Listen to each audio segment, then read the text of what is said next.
Hello, and welcome to Global Data Themes Instant Insights. At Global Data, we define a theme as something that keeps a CEO awake at night, as businesses that invest in important themes will succeed, and those that don't will fail.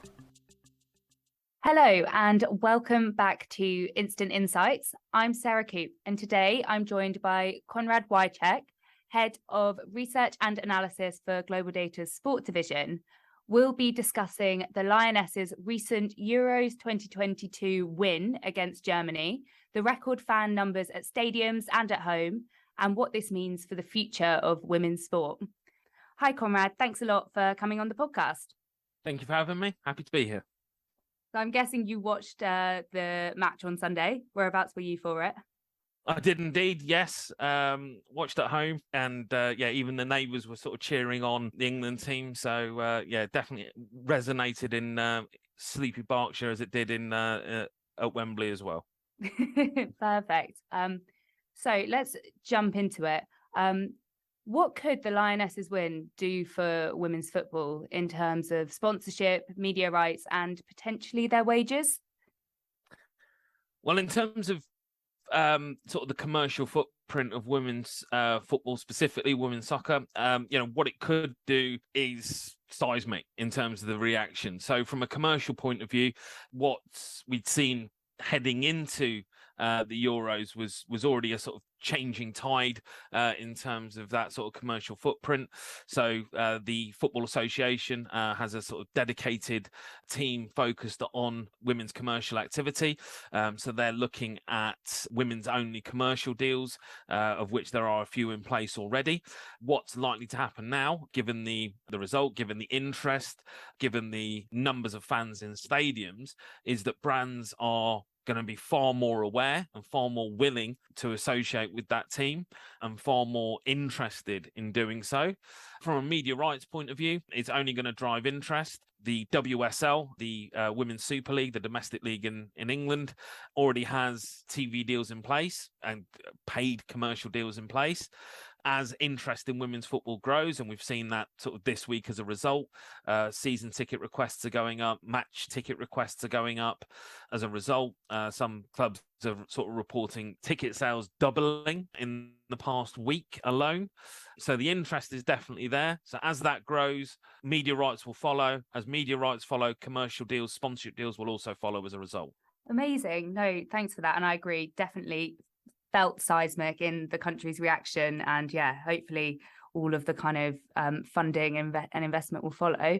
So a lot of media outlets drew comparisons to the England women reaching the Euros final in 2009. But I was wondering, I'm sure a lot was different, but what is different about these Euros from 2009, and how has the structure of women's football changed or improved since then? Yeah, I think, compared to where the game was in 2009 compared to where it is now, it's night and day. It's completely different. We are talking a far more professional structure, especially in England. Around 2009, the United States was very much leading the way in terms of professionalized women's football. What we had, or what's changed since then, is obviously that professional structure has very much come into play here in England.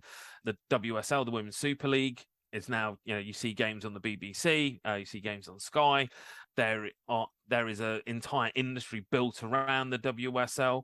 The WSL has a title sponsor, which is really significant. This is Barclays, the long-time sponsor of the Premier League, the men's game, and again they're paying a significant fee.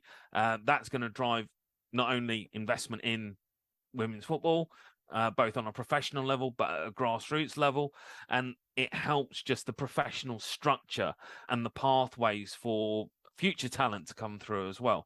That professional structure is crucial.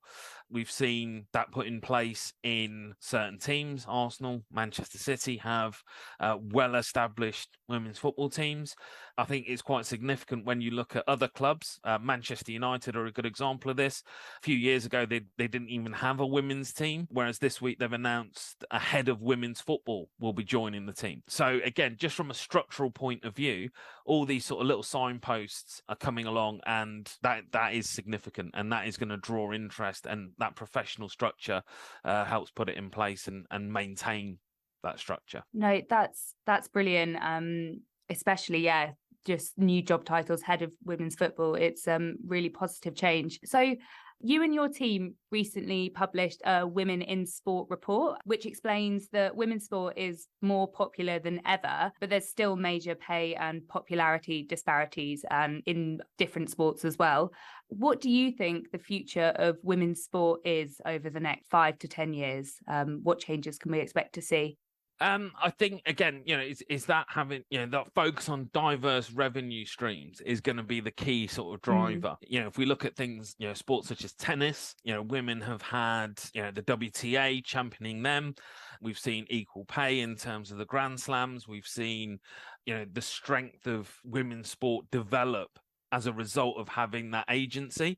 And again, we're starting to see that in soccer. As I mentioned before, the FA have a dedicated commercial team focused on the women's team. We are seeing agencies develop women's sports strategy units for our sort of virtual conference that we're hosting in October. One of our clients will be joining us from that women's sports strategy team that they have in-house. We're seeing that diversification across numerous sports. The conversations that we're having with clients are very much that they want to understand where the opportunities are in women's sports. We're seeing greater professionalization in women's sports, especially in soccer. Given soccer's global popularity, given soccer's global footprint, we are starting to see those significant trends. Coming back to women's soccer, we're seeing England team are going to be playing the USA, so the European champions playing the world champions at Wembley, and that game's already sold out. Definitely.